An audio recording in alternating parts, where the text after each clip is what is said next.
आज हम बात करने वाले हैं निक्की भाटी मर्डर केस के बारे में। कैसे दहेज के लिए एक जिंदगी को खत्म कर देते हैं। उससे पहले आप चैनल पर नए हैं तो ऐसे ही क्राइम स्टोरी के लिए चैनल को ज़रूर सब्सक्राइब करें। धन्यवाद। है गलती पछतावा है, कुछ गलती का पछतावा है। भाई समझा करो थोड़ी। पहले पहले डॉक्टर साहब को बुला लेते हो। एक सेकंड, मैं आपकी बात समझ हाँ, एक सेकंड। अरे डॉक्टर साहब को बुलाओ यार। कौन है ड्यूटी पर? कौन है? कुछ कहना चाहते हो आप? गलती पछतावा है, गलती का पछतावा है आपको? मुझे नहीं है, नहीं मैंने मारी है। हाँ ना मैंने कुछ किया है, अपने आप मरी है। हाँ। अच्छा, और आप पहले भी मारपीट करते थे उससे? मियाँ बीवी में हर जगह लड़ाई होती रहती है, ये कोई आम बात नहीं है। अच्छा अच्छा, और वो अपने आप लगाई? बस मुझे और कुछ नहीं पता ना। पछतावा है? नहीं, हाँ बहुत पछतावा है। बच्चा मेरी वाइफ भी चली गई। बुलाना इसको। बच्चा भी निक्की भाटी का विवाह 2016 में भाटी परिवार के बेटे विपिन भाटी से हुआ। शादी के समय निक्की के पिता भिखारी सिंह ने सामाजिक दबाव और प्रतिष्ठा बनाए रखने के लिए अपनी क्षमता से कहीं अधिक दहेज दिया।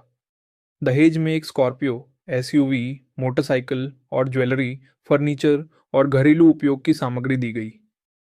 क्योंकि शादी के समय इतना सब कुछ पाने के बाद उनके मुंह खून लग चुका था, जिसके वजह से विवाह के तुरंत बाद से ही आर्थिक मांगे बढ़ती चली गई। पति विपिन बेरोजगार था, छोटा देवर रोहित भी किसी स्थायी काम में नहीं था। ससुर सतवीर और सास दया अपने बेटों पर बोझ समझते हुए बार बार बहुओं के मायके वालों से पैसे की मांग करते रहे। निक्की और उसकी बहन कंचन दोनों की शादी एक ही परिवार में हुई थी। भिखारी सिंह ने सोचा कि अगर दोनों बहनें साथ रहेंगी तो अच्छा होगा, एक दूसरे के सुख दुख में साथी बनेगी। लेकिन दोनों बहनों पर ससुराल वाले दहेज के लिए दबाव बनाने लगे। ससुराल पक्ष ने 36 लाख रुपए नगद और एक मर्सिडीज कार की मांग रखी। जब पिता ने इनकार किया तब निक्की पर दबाव बनाया गया। निक्की को आए दिन मारा पीटा जाने लगा। निक्की ने अपने दम पर आत्मनिर्भर होने की कोशिश की।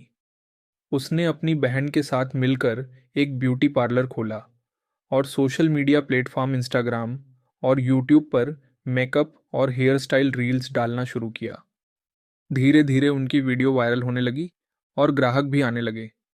लेकिन ये बात भाटी परिवार को स्वीकार्य नहीं थी। उनका मानना था कि घर की बहुएं बाहर निकलकर व्यवसाय न करें और ऑनलाइन वीडियो से परिवार की इज्जत पर आंच आती है। दरअसल ये लोग छोटी सोच के थे। कई बार इसी बात को लेकर गांव में पंचायत भी बैठी।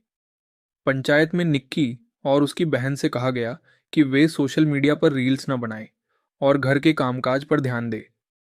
कुछ समय पर उन्होंने पंचायत की बात का पालन किया, लेकिन फिर से उन्होंने अपना काम शुरू किया। इस बात पर पति विपिन और ससुराल वालों का गुस्सा और बढ़ गया। 21 अगस्त 2025 की शाम लगभग 5:30 बजे जब पति विपिन घर आया तो उसके और निक्की के बीच इसी सब बात को लेकर झगड़ा शुरू हो गया।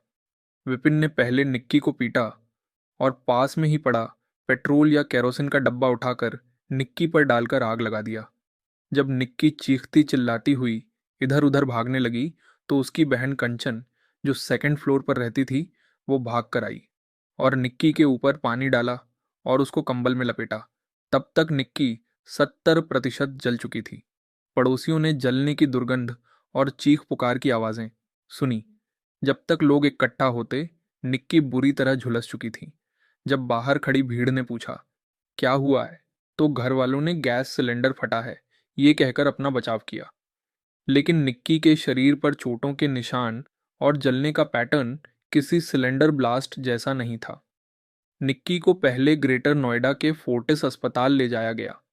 वहां हालत गंभीर देखकर सफदरगंज अस्पताल दिल्ली रेफर कर दिया गया, जहां रास्ते में ही उसकी मृत्यु हो जाती है। सबसे चौंकाने वाला बात यह है कि निक्की के छोटे बेटे ने कैमरे पर बयान दिया है कि पापा ने मम्मी को जला दिया। उस बेटे पर क्या गुजरा होगा जब उसने अपनी माँ को जलते हुए देखा होगा, ये सोच के ही बुरा लग रहा है। बेटे ने तो लाइव देखा है सब कुछ। 22 अगस्त 2025 को निक्की के पिता भिखारी सिंह ने कसना थाना ग्रेटर नोएडा में तहरीर दी। एफआईआर में पति विपिन भाटी, सास दया भाटी, ससुर सतवीर भाटी और देवर रोहित भाटी को नामजद किया गया।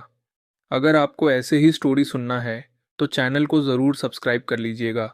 धन्यवाद।